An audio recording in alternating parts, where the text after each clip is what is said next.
ഇവിടെ കിടക്കുക. എത്ര മാസമായി? 5 മാസമായി. പെൻഷൻ തുക കൊടുത്തു തീർക്കുമെന്ന് സർക്കാർ പറയുന്നുണ്ട്. എങ്ങനെ കൊടുത്തു തീർക്കും? നിങ്ങളൊക്കെ ഞങ്ങൾക്ക് വേണ്ടി പ്രവർത്തിക്കേ. അല്ലെങ്കിൽ ഈ സർക്കാരിന് എത്ര കോടി കിട്ടിയാലും തികയത്തില്ല. ഇത് വിശ്വസിച്ചിട്ട് ചായക്കടയിലും തൊട്ട കടകളിലൊക്കെ കടം വാങ്ങി ഭക്ഷണം കഴിക്കുന്നവരുണ്ട്. അവർക്ക് പോലും കൊടുക്കാൻ പറ്റില്ല. എന്ത് ഭരണം ഭരിക്കണേ? എല്ലാവരും കക്കലാണ്, ഒരു നേതാവും നേരെയില്ല. അത് കൊടുക്കണം, അവർക്ക് കിട്ടണം.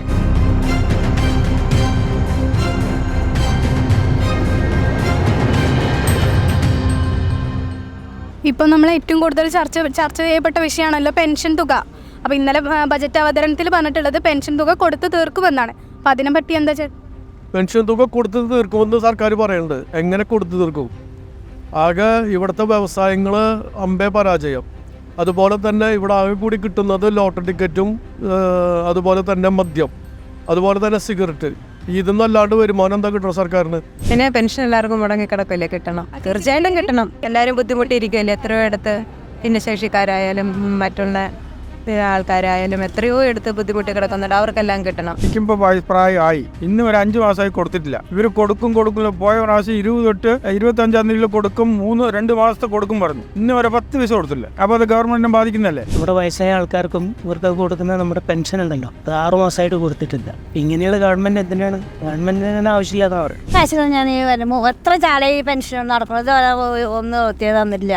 നിങ്ങളൊക്കെ ഞങ്ങൾക്ക് വേണ്ടി പ്രവർത്തിക്കേ എന്ന് തോന്നുന്നു. ഞങ്ങൾ പരമാവധി ഞങ്ങൾ പറയുന്ന എല്ലാവരും. എൻ്റെ അമ്മച്ചൊക്കെ കത്തുപോയി, എനിക്ക് പെൻഷൻ കിട്ടണ്ട. പക്ഷേ ഈ വയസ്സായ ആൾക്കാർക്ക് അത് എങ്ങനെയും ആക്കി കൊടുക്കുക.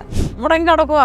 എത്ര മാസമായി? 5 മാസമായി. 5 മാസമായിട്ട് കിട്ടുന്നില്ല. ഇല്ല, കിട്ടണം അല്ലേ? എത്ര കോടി കിട്ടിയാലും കേരളത്തിന് തികയുന്നില്ലല്ലോ. അതെ, അപ്പൊ ആദ്യം അവരുടെ പെൻഷൻ തന്നെ, മുടങ്ങി കിടക്കുന്ന പെൻഷൻ തന്നെ കൊടുക്കണം തീർച്ചയായിട്ടും. അല്ലെങ്കിൽ ഈ സർക്കാരിന് എത്ര കോടി കിട്ടിയാലും തികയത്തില്ല. 100 കോടി കിട്ടിയാലും 1000 കോടി കിട്ടിയാലും നമ്മുടെ സർക്കാരിന് തികയത്തില്ല.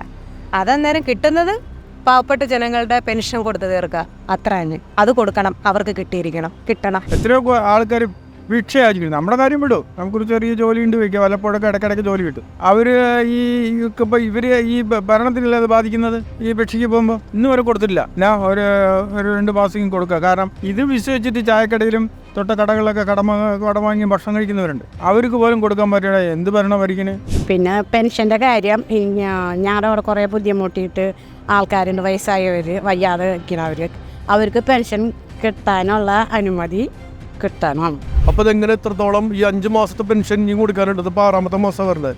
ഈ 5 മാസം കൊടുക്കാണ്ടായപ്പോൾ 1 മാസത്തെ പെൻഷൻ കൊടുത്തു തീർത്തു. ഇനി 6ാമത്തെ മാസം വന്നു കഴിഞ്ഞാൽ എന്ത് ചെയ്യും? സർക്കാർ എങ്ങനെ കൊടുക്കും ഈ പെൻഷൻ തുക? അപ്പോൾ ക്ഷേമനിധി പെൻഷൻ ഇപ്പോഴത്തെ ലെവലിൽ സർക്കാരിനൊന്നും ചെയ്യാൻ പറ്റാത്ത അവസ്ഥയാണ്. അതും ചെയ്യാന്ന് പറഞ്ഞു കഴിഞ്ഞാൽ സർക്കാരിൻ്റെ മുന്നിൽ വലിയൊരു വെല്ലുവിളിയായിട്ട് നിൽക്കുന്ന ഒരു കാര്യമാണ് പെൻഷൻ തുകയുടെ കാര്യങ്ങൾ. പിന്നെന്ന് പറഞ്ഞാൽ എല്ലാവരും കക്കലാണ്, ആരും ഒരു നേതാവും നേരെയില്ല. പൊളിറ്റിക്സ് എന്ന് പറഞ്ഞാൽ അങ്ങനെ അത്രയും മോശമായി പോകും.